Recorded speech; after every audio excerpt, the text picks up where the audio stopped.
The Russia-Ukraine crisis, or more specifically Russian aggression against Ukraine, was a game changer in European security. It affected NATO in a number of ways. It obviously affected NATO's relationship with Russia, where we suspended all practical civilian and military cooperation. It had an impact on our relationship with Ukraine, where we boosted our presence in Kiev, sending a number of advisors, helping the Ukrainians reform their security sector, setting up new trust funds in particular areas. And it affected NATO as well. We, at the Wales Summit 2 years ago, we launched so-called Readiness Action Plan. In the Warsaw Summit in a few weeks' time, we will again agree a number of initiatives that will make us all safer.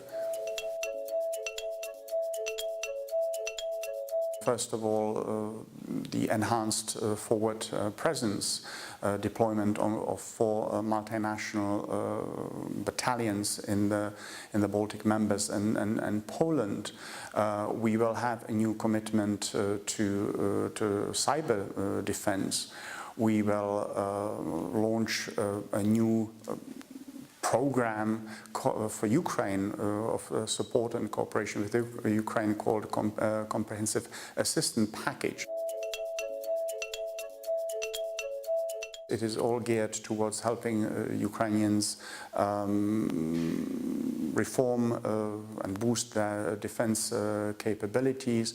It contains areas such as military industrial cooperation, support in the area of strategic communications, everything that is relevant for Ukrainian security and defense. Independent, sovereign and prosperous Ukraine is key to European security.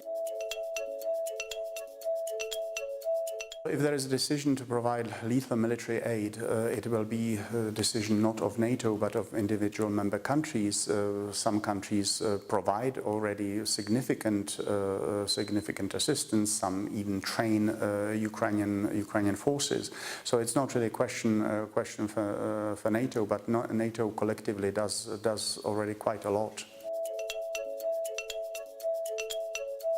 What we see now is not even a frozen conflict. It's a very open conflict, with 623 casualties, well, not only casualties, but also wounded soldiers on the Ukrainian side this year. So it's a very bloody conflict. This is very clear. We of course support the Minsk process. We insist that Russia bears a significant responsibility for the Minsk process and the settlement of the conflict.